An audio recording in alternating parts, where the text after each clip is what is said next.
አሁን ላይ ያለው የዝናብ መጠን ለወቅቱ የግብርና ስራዎች አመቺ ነው ሲል የኢትዮጵያ ሜትሮሎጂ ኢንስቲትዩት አስታወቀ። ህብረተሰቡ ዝናቡ የሚፈጥረውን መልካም አጋጣሚ እንዲጠቀም ከሚመለከታቸው አካላት ጋር እንደሚሰሩም ኢንስቲትዩቱ ገልጿል። ራሄል ደምሰው ዝርዝር አላት።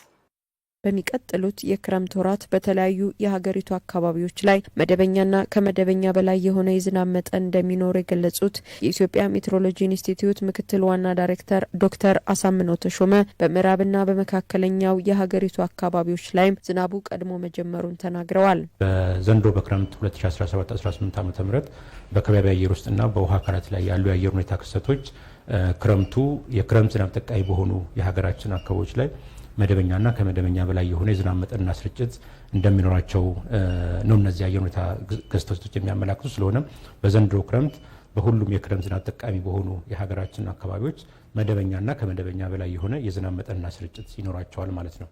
የዝናቡን አጀማመር እንደዚሁ በምንመለከትበት ወቅት በምዕራብና በደቡብ ምዕራብ እንደዚሁ በመካከለኛ የሀገራችን አካባቢዎች ላይ ቀድሞ የጀመረበት ሁኔታ ነው ያለው ማለት ነው። ትንበያም ስንሰጥ በዚህ አግባብ ነበረ ማለት ነው። ስለሆነም ከባለፈው ሰኔ ጀምሮ እንግዲህ እስከ ዛሬ ድረስ በሁሉም የክረምት ዝናብ ጠቃሚ በሆኑ የሀገራችን አካባቢዎች ላይ መደበኛና ከመደበኛ በላይ የሆነ የዝናብ መጠንና ስርጭት ነበራቸው።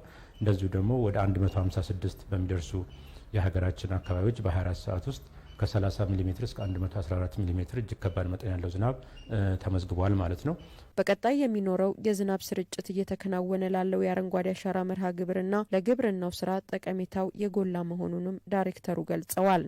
በተለይም ደግሞ በአማራ ክልል የመካከለኛውና የምዕራብ አማራ አካባቢዎች በሰኔ ወር ብቻ እንኳን መደበኛና ከመደበኛ በላይ የሆነ የዝናብ መጠንና ስርጭት አግኝተዋል ማለት ነው። ከእለት ወደ እለት ደግሞ የምስራቅ አማራ ዞኖች የሰሜንና ደቡብ ወሎ እንደዚሁ ደግሞ የሰሜን ሸዋ ዞኖችን ጨምሮ ማለት ነው እስከዛሬው ድረስ እንግዲህ መደበኛና ከመደበኛ በላይ የሆነ የዝናብ መጠንና ስርጭት ተስተውሏል ማለት ነው። ለግብርናው ለውሃ እና ለአካባቢ ጥበቃው እጅግ ከፍተኛ ጠቀሜታ ይኖረዋል። ደግሞ በቀሪዎቹ የክረምት ወራት በሁሉም የክረምት ዝናብ ጠቃሚ በሆኑ የሀገራችን አካባቢዎች ላይ መደበኛና ከመደበኛ በላይ የሆነ የዝናብ መጠንና ስርጭት እንደሚኖራቸው አህዛዊ የትንበያ መረጃዎቻችን ይጠቁማሉ ማለት ነው።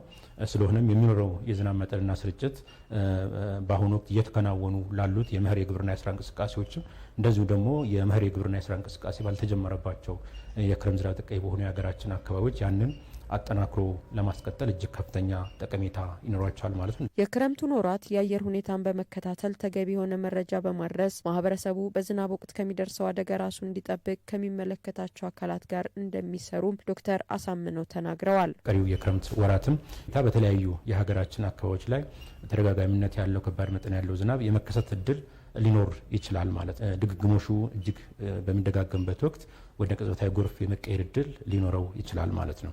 ስለሆነም በሀገር አቀፍ ደረጃ ደግሞ የጎርፍ ተጋላጭ ናቸው ተብለው የተለያዩ የሀገራችን አካባቢዎች አሉ። ለአብነትም የአባይ ተፋሰስ አንዱ ነው። የአዋሽ ተፋሰስ፣ የስምጥ ሸለቆና የኦሞ ግቤ ተፋሰሶች ማለት ነው። ስለሆነም በእነዚህ አካባቢዎች ላይ አስፈላጊውን ጥንቃቄ ማድረግ ከወዲሁ የተለያዩ አካባቢ ጥበቃ ስራዎችን ማከናወን ያስፈልጋል ማለት ነው። እንደዚሁም በአማራ ክልል ደግሞ ከአባይ ተፋሰስ ጋር ተያይዞ በጣና ዙሪያ በጎንደር አካባቢዎች ላይ ከወዲሁ እንግዲህ አስፈላጊውን ጥንቃቄ ማድረግ ያስፈልጋል ማለት ተቋማት ጋር በተለይም ከግብርና ሚኒስቴር፣ ከውሃና ኤነርጂ ሚኒስቴር፣ ከኢትዮጵያ አደጋ ስጋት ስራ አመራር ኮሚሽን፣ ከጤና ሚኒስቴር፣ ከአካባቢ ጥበቃ፣ ከመስኖና ቆላማ ጋራ አብረን ነው የምንሰራው። አብረን ነው ትንበያውን የምናዘጋጀው። አብረን ነው የምናቅደው። አብረን ነው ለተጠቃሚው ለባለድርሻ አካላትም ለተጠቃሚው እያሰራጨን ያለ ነው ማለት ነው። ኢንስቲትዩቱ በቀጣይ ከሚጠቀምባቸው ዘመናዊ መሳሪያዎች በተጨማሪ አዳዲስ መሳሪያዎችን በማካተት በመረጃ በፍጥነት